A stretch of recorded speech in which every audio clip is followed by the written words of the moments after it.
पिता का जाना मतलब घर का छत विहीन होना, बारिश और तूफान में अचानक छाते का उड़ जाना, जिस दीवार का सहारा लिए बैठे हो उसी का भर भराकर ढह जाना, या फिर ऐसा ही कुछ और। मेघा सही स्थिति का आकलन कर पाने की स्थिति में नहीं है। माँ को देखती है तो कलेजा कट के रह जाता है। वहीं रिश्तेदारों की चाशनी में लिपटी बेतुकी सलाहें सुनती है तो कलेजे को सिर पर ढाल बनाने को जी चाहता है उसका। मेघा के लिए आने वाली परिस्थितियां आसान नहीं होंगी, इसका एहसास उसे बखूबी है, लेकिन इनसे पार पाने की कोई रणनीति उसके दिमाग में अभी नहीं आ रही है। उसकी माँ तो साधारण घरेलू महिला नहीं है। पेट के रास्ते पति के दिल में उतरने की कवायद से आगे कभी कुछ सोच ही नहीं पाई। पता नहीं वे खुद नहीं सोच पाई थी या फिर समाज ने इससे अधिक सोचने का अधिकार उन्हें कभी दिया ही नहीं था। जो कुछ भी हो, अच्छी भली गृहस्थी की गाड़ी लुढ़क रही थी। कोई भी कहाँ जानता था कि ऊंट कभी इस करवट भी बैठ सकता है, लेकिन अब तो बैठ ही चुका है और यही सच भी है।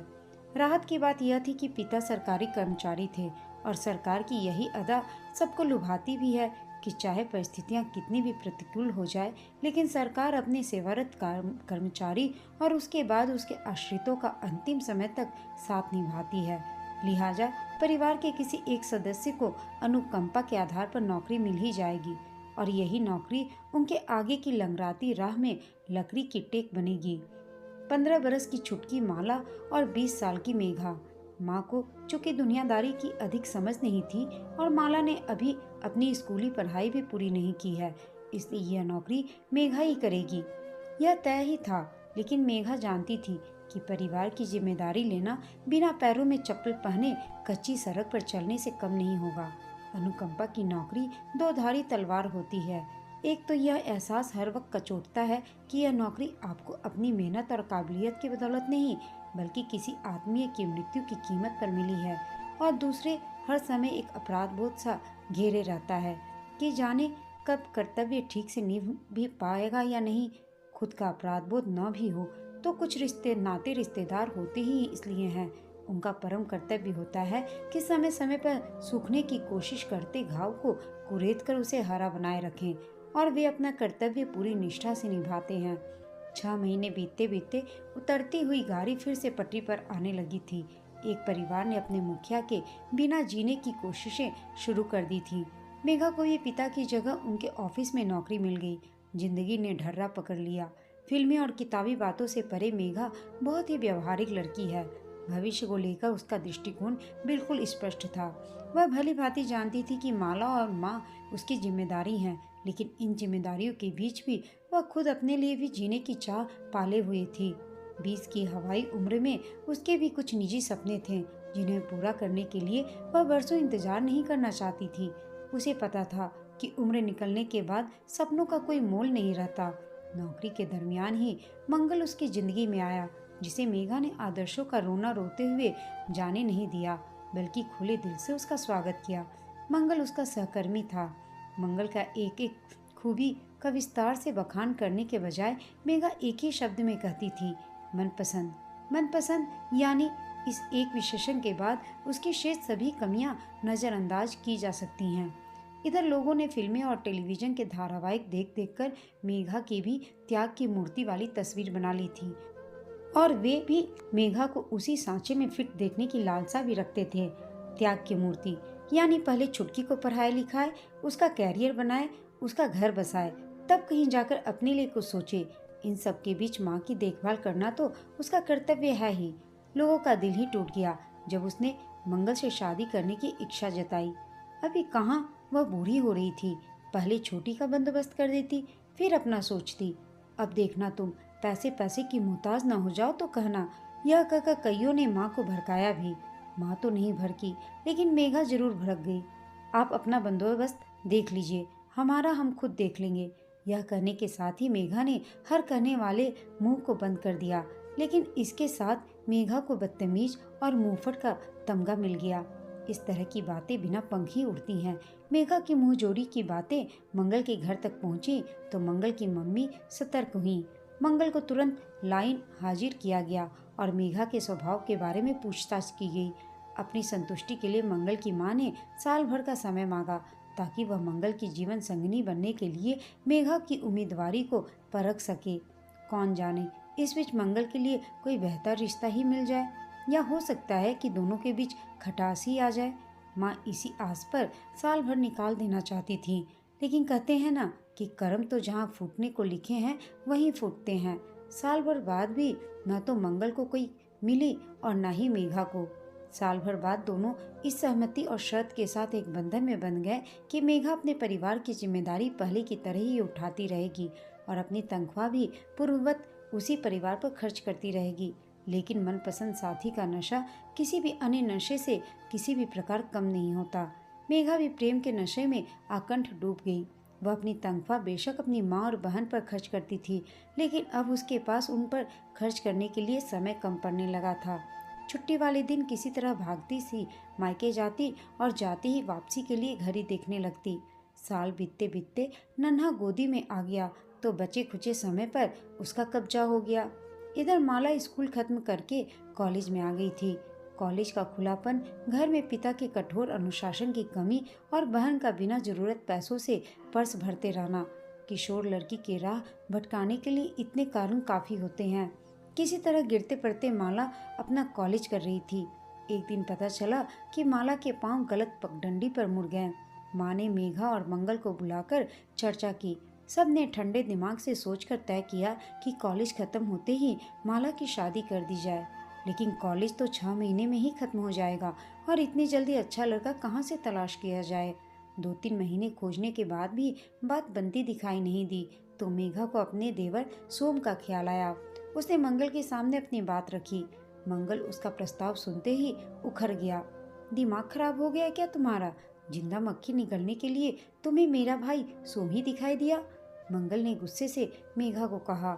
बच्चों से गलतियां हो जाती है मंगल, हम बड़े हैं, हमें ही समझदारी दिखानी होगी। तुमने मुझसे जिम्मेदारी बांटने का वादा नहीं किया था क्या? तुम्हारी अपनी बहन होती तब भी क्या तुम ऐसे ही तेवर दिखाते? इस तरह के कई प्रश्नों के साथ मेघा ने पति पर पलटवार किया। हाँ तो कर रहे हैं ना प्रयास, मिल जाएगा कोई ना कोई लड़का। इन सब में सोम को सूली पर टांगने की कहाँ जरूरत है? मंगल ने प्रतिरोध किया, लेकिन स्त्री के हट से भला कौन जीत सका है? सुनजो आज मंगल जीत पाता। मेघा के प्रयास रंग लाए और मंगल की नापसंदी तथा खुद माला की लाख नानुक्कर के बाद भी माला सोम के साथ विवाह वचनों से बंधी अपनी बड़ी बहन की देवरानी बन गई। समय में बहुत शक्ति होती है। बड़े से बड़े घाव भी समय के साथ भर जाते हैं। खरोचों के निशान हल्के पड़ते पड़ते एक दिन अदृश्य हो जाते हैं। माला के साथ भी यही हुआ। जवानी के उफनते झरने पर सोम के प्रेम का बांध बनते ही वह शांत नदी सी बहने लगी। अब उसे गृहस्थी में रस आने लगा था। परिवार क्या होता है अब वह समझने लगी थी और इन सब बातों से मेघा खुश थी कि उसने बिगड़ती बात को संभाल लिया था। बहन के घर आने से अब बच्चे की देखभाल के लिए उसे हलकान नहीं होना पड़ता। चौका चूल्हा भी माला देख लेती है। थके शरीर को बिस्तर मिलते ही व्यक्ति पहले जरा आराम से लेटता है, फिर आंखें बंद कर दिमाग को शांत करता है और आखिरकार सो जाता है। माला के आने के बाद भी यही हुआ। धीरे धीरे घर की सारी जिम्मेदारी माला पर डालकर मेघा निश्चिंत हो गई। माला भी खुश थी। दोनों बहनें बारी बारी से माँ और सास ससुर दोनों की देखभाल कर रही थीं। अपने वादे के अनुसार मेघा आज भी अपनी तनख्वाह का तीसरा हिस्सा ही अपने पास रखती। शेष 2 हिस्से माँ और माला को देती। इसके एक हिस्से से माला और सोम का जेब खर्च निकल आता। बाकी के खर्चे मंगल और ससुर जी देखते हैं। मेघा ने इतनी तरल जिंदगी की तो कल्पना भी नहीं की थी, लेकिन हकीकत तो को भी भला कैसे झुटलाया जा सकता है। शायद जिंदगी अपनी पिछली गलतियों का पश्चाताप कर रही थी। इतने कांटों के बाद कुछ फूलों पर भी हक तो बनता ही है। देखते ही देखते 2020 का साल भी आ गया। यह बरस तो मनहूसियत के साथ ही अवतरित हुआ था। चारों तरफ कोरोना कोरोना का ही तांडव मच रहा था। हर कोई डर के साए में जी रहा था। कौन जाने मौत का अगला शिकार कौन हो। एक एक दिन भारी बीत रहा था। आज तो ठीक है, कल पता नहीं क्या हो। हर स्वस्थ व्यक्ति यही सोच रहा था। किसी को जरा सी छींक या खांसी आने पर लोग उसे संदिग्ध दृष्टि से देखते लगते। कोई अपना मास्क सही करने लगता तो कोई 2 फुट दूर सरक लेता। व्यक्ति से व्यक्ति के बीच अविश्वास की खाई बन गई। मेघा भी अपने परिवार की सुरक्षा के लिए पूरी तरह सतर्क थी और फिलहाल अभी तक इस महामारी की चपेट में आने से सभी बचे हुए थे। साल बीतने को आया। मेघा को लगने लगा था कि इस अदृश्य दुश्मन अब जीत हासिल हो ही गई है, लेकिन कांटों के झाड़ से लहंगा बचा कर रखने के तमाम प्रयासों के बावजूद भी यह अनहोनी हो ही गई। किसी शायर के कहे अनुसार यह नाव भी किनारे पर आकर ही डूबी। अब जबकि वैक्सीन के आने की सुगबुगाहट के बीच लोग जरा बेफिक्र हुए ही थे और कोरोना शायद इसी लापरवाही का इंतजार कर रहा था। एक दिन अचानक सोम को हल्का बुखार आया और अगले दिन उसे खांसी शुरू हो गई। टेस्ट करवाया तो कोरोना पॉजिटिव आया। हालांकि अब मृत्यु दर काफ़ी कम थी, लेकिन फिर भी खतरा तो था ही। आखिर जिसका डर था वही हुआ। इन्फेक्शन बढ़ने के बाद सोम हॉस्पिटल गया तो फिर बॉडी के रूप में ही वापस आया। सब कुछ बहुत ही आकस्मिक रहा। महज 3 साल के वैवाहिक जीवन के बाद ही माला की रंगीन साड़ी सफ़ेद हो गई। माँ पर तो मानो वज्रपात ही हुआ। मेघा को भी लगा जैसे कि जिंदगी ट्रेडमिल पर ही चल रही थी। चले तो खूब, लेकिन पहुंचे कहीं भी नहीं। मन बदलने के लिए मेघा ने माला को कुछ दिनों के लिए माँ के पास भेज दिया। इसके बाद भी माला अक्सर माँ के पास ही रहने लगी। मेघा और मंगल उसके भविष्य के लिए फिर से फिक्रमंद होने लगे। इधर अचानक कुछ दिनों से माला बुझी बुझी सी लग रही थी। सोम की यादों को कारण मानकर मेघा ने उस पर अधिक ध्यान नहीं दिया। मेघा ने महसूस तो किया कि आजकल माला अपने जीजा मंगल से भी कुछ खींची खींची सी रहती है, लेकिन यह भी कोई अधिक गौर करने वाली बात नहीं थी। मन खराब हो तो कुछ भी अच्छा कहाँ लगता है। माला पिछले 1 माह से माँ के पास ही है। आज लंच के बाद मेघा ने भी माँ से मिलने का सोचा और स्कूटर लेकर उधर ही चल दी। तभी ख्याल आया कि इस समय तो माँ सो रही होंगी। कोई बात नहीं, माला तो है ना। यूँ उससे मन की 2 बात किए हुए भी समय बीत गया। बेचारी, अभी कुछ भी तो नहीं देखा जिंदगी में उसने। मन ही मन यह सोचकर व्यथित होती मेघा बढ़ी चली जा रही थी। घर के बाहर खड़ी मंगल की मोटरसाइकिल देखकर मेघा चौंक गई। इन्हें तो इस समय ऑफिस में होना चाहिए, यहाँ किस कारण से हैं? सोचती हुई मेघा घर के मुख्य दरवाजे तक आ गई। दरवाजे पर लगी डोरबेल बजाते बजाते अचानक उसके हाथ रुक गए। अंदर से आते हैरान करने वाले वार्तालाप ने उसे रुकने को मजबूर कर दिया। मैंने कह दिया ना, मैं यह सब नहीं करने वाली। आप नहीं मानेंगे तो मजबूरन मुझे दीदी को बताना पड़ेगा। माला की आवाज़ थी जो गुस्से में लग रही थी। यह भी करके देख लो, लेकिन सोच लेना कहीं उसे भी तुम्हारी तरह मायके आकर रहना न पड़ जाए। मंगल के बेशर्मी भरे ईश्वर की धमकी ने मेघा के सामने सारी स्थिति सामने खोलकर रख दी। उसे माला के उखड़े मन का कारण समझ में आ गया। वह यकीन नहीं कर पा रही थी कि मंगल इतनी कमीनी हरकत कर सकता है। मेघा बिना आहट के ही वहां से लौट आई। मंगल घर लौटा तो सब कुछ सामान्य था। नन्हा अपने दादा के पास खेल रहा था। माँ टीवी देख रही थी। मेघा रसोई में थी। मेघा ने चाय बनाकर सास ससुर को थमाई और अपना कप लेकर मंगल के पास आ गई। दोनों साथ साथ पीने लगे। मैं कुछ दिनों के लिए माँ के पास जा रही हूँ, मेघा ने मंगल से कहा। और यहाँ कौन देखेगा? मंगल के स्वर से में इनकार सा था। सोम के बिना भी तो सब चल रहा है ना, कुछ दिन मेरे बिना भी चल जाएगा। मेघा पति के इनकार को खारिज करते हुए मायके जाने की तैयारी करने लगी। बेटी को यूं अचानक आया देखकर माँ हैरान हुई तो लेकिन खुश भी थी। घर में रौनक हो गई। मंगल तुझसे क्या चाह रहा है? एक दिन एकांत में मेघा ने माला से पूछा। माला बहन का प्रश्न सुनकर अचकचा गई। फिर धीरे धीरे सब विस्तार से बताती गई। जीजा जी चाहते हैं दीदी कि मैं उन्हें सोम की जगह दे दूं। यदि मैंने ऐसा नहीं किया तो वे तुम्हें छोड़ देने की धमकी देते हैं। इसके आगे माला ने जो बताया उसे सुनकर मेघा सफ़ेद हो गई। फिर मन ही मन एक निश्चय कर लिया। देख माला, अभी तुम्हारी उम्र कुछ भी नहीं है। स्नातक तो तुमने कर ही ली है। किसी प्रतियोगी परीक्षा की तैयारी करो। मन लगाकर करोगी तो तुम्हें विधवा कोटे में नौकरी मिल ही जाएगी।